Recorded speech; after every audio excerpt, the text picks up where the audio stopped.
One of Drupal's strengths is its extensive community of users and developers who use Drupal every day and are ready to help you through the tough spots.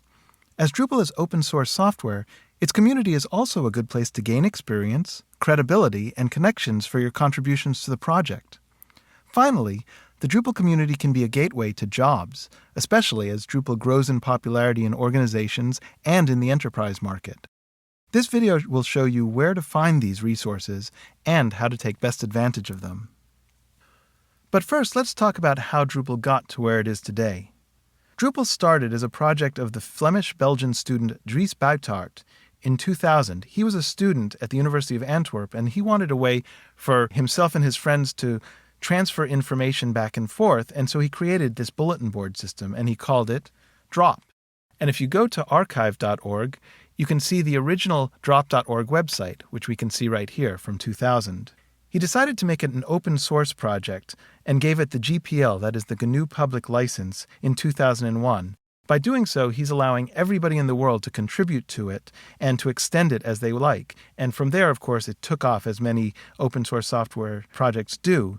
And by the end of that year, it had already reached version 3.0, at which point he also renamed it Drupal. As I'm making this video, Drupal is at version 6.3.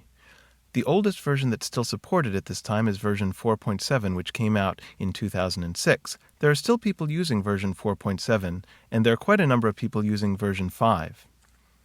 Every year, Dries Buytaert releases statistics of how many people have downloaded the Drupal project, and you can see that on his website at buytaert.net. In July of 2008, he released the statistics for this year, and they showed that in the previous year, there had been about 600,000 downloads of the Drupal core. In this year, there were about 1.4 million, and as you can see from the change in color, which represents a change in version number, quite a few people have downloaded version 6, which is a good sign for the Drupal community. The first place that you should be going to is Drupal.org. This is the site where pretty much everything happens. One of the advantages that Drupal has is that everything goes through Drupal.org. If you need contributed code to help make your site better, you can find it on Drupal.org if you need help, and so forth. More specifically, let's take a look at some of the things that are on Drupal.org. Starting with documentation.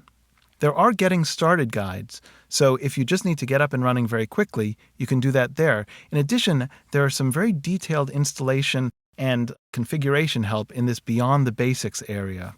Once again, you can get there by going to Documentation and Detailed Installation Help here below Beyond the Basics. Additionally, there are more Beyond the Basics things here, which will give you, for example, contributed code that will help you add functions to your site without having to install an entire new module, and so forth. The download section has many useful things that can be brought to your computer, the two most important of which are modules and themes. Modules are little plugins that you can put into your Drupal site to give it additional functionality, and as you can see, there are many categories of modules. All you need to do is grab them, put them into your Drupal folder, and enable them, and we'll show you how to do that in another video in this series. Themes will change the way that your site actually looks. It will change the entire face of your site. If you've ever played with any games or used any programs that have skins, it's very much like a skin to your site. For example, looking down the page, you see screenshots of the different kinds of themes that you can download and make your Drupal site look very much like these. From there, you can, of course, modify them as you like. And the thing about this is all of these themes are contributed and free and available for you from the Drupal.org website. But let's say that you come across a problem that you're not able to solve. Well, that's what the support area is for. First of all, there are all those Drupal handbooks that we mentioned earlier. There are also forums where you can go and ask your question directly. What I would recommend you do before going in and just asking a question blindly is to search the Drupal.org site. Drupal.org very often has a search bar up here where you can search the site. However, whenever the site is under a high load, they'll take that off to make it possible to reach the site without weighing it down with a lot of searches. If you need to search for something and the search box is not there on Drupal.org, you can go to google.com, and I'm going to do that right now, and do your search, but first add site:/Drupal.org And then you might search for example, CCK, which is a certain kind of module in Drupal. And there you have it. It searches only the Drupal.org website. Again, that's not necessary if the Drupal.org search box is on the page, and it'll show up somewhere up here. Continuing on, after you've gained some Drupal skills, you might want to give something back to the community. One way you could do that is you could go into the forum and answer some of those questions that people have been asking.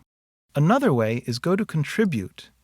The Contribute page shows a number of different ways that you can give back to the community. First and foremost, as I say, in the forums. Second of all, there are other ways to give user support. Those are detailed here under User Support. If you're a coder, of course, you can do quite a lot in development. Both the Drupal core, which is the main program, and additional modules all need people to help maintain them, and your contributions will be very much appreciated there. If you're not a coder, however, there are still many ways that you can contribute. For example, do you speak another language? If so, maybe you can help translate the Drupal core so that people in other countries can help use it. You can do that underneath this link here for translations. If you're a writer, you might be able to help with documentation, or marketing, or testing. No matter what your field is, there's a way for you to contribute to the Drupal project. So you can see that if you actively start creating sites based on Drupal, you certainly will not be alone. A large and vibrant community of developers and fellow users is out there to help you find your feet and to build the best Drupal site possible. All that you need to do is reach out through the Drupal.org website.